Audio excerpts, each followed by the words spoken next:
My first real experience with Wagner was when I was singing in a chorus, an amateur chorus, and there was a very good singer, a baritone, who also was singing in the theatre opera chorus.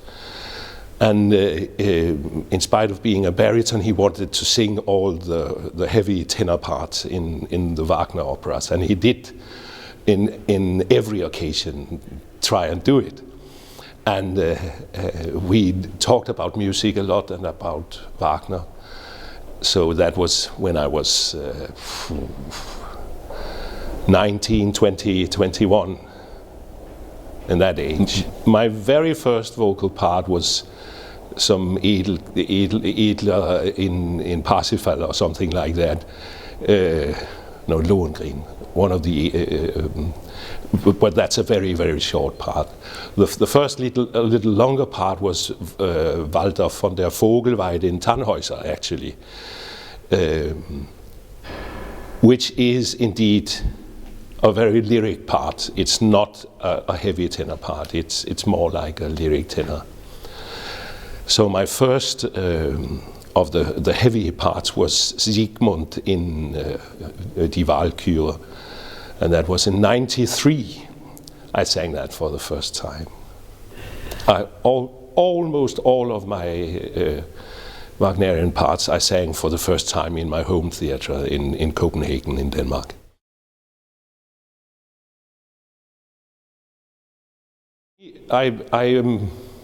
I totally agree with our stage director here. It is a story about a genius, an artist, a great artist that is so great that he cannot diminish his art so that it can fit into society.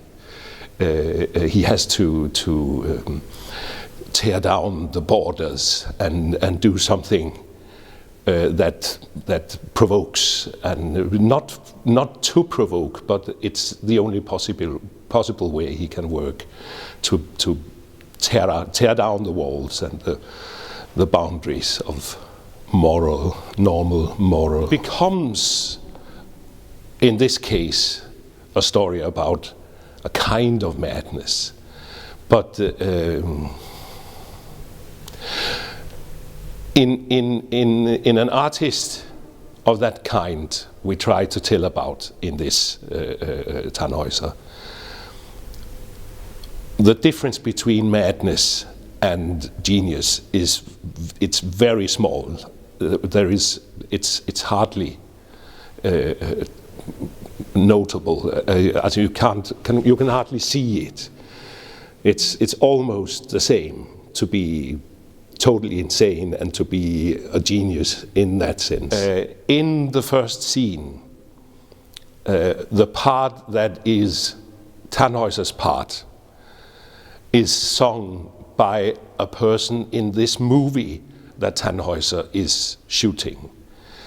And it's a very strange feeling not to sing that part as in the whole.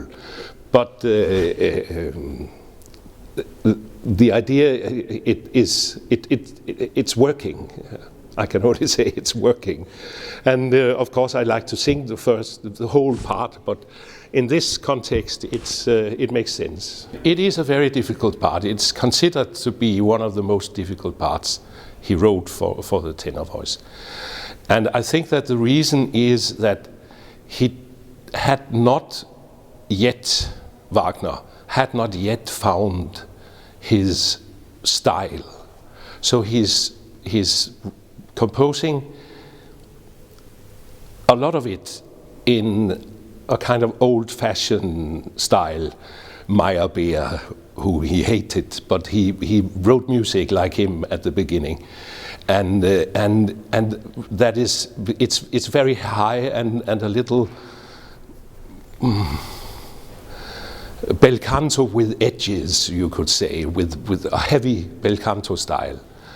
And then suddenly some of it is really heavy, dramatic tenor.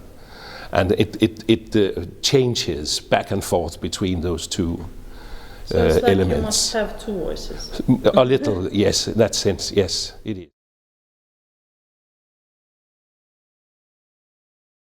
It is very important, indeed, because to me, music is a language without words. You can reach the underlying personality of people with music, and you cannot reach the same persons with words, because words can be misunderstood. You cannot misunderstand music. You will feel it. You will be touched of it if you have an open mind. Words you can always argue, and so you cannot argue with music. You have to listen. And I think that is a very important thing. And it is not the same to listen to popular music. In the classical music, you really have to think. You really have to listen.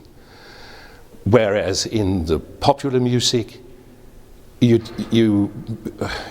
use that in order not to think and not to listen. You can just enjoy and dance a little, have fun, which is okay, but it's another matter. So you can't, it's not the same. Actually, it's wrong to call both things music, in a sense. It sounds horrible to say that, and it can be misunderstood, but I actually think that it's two different things.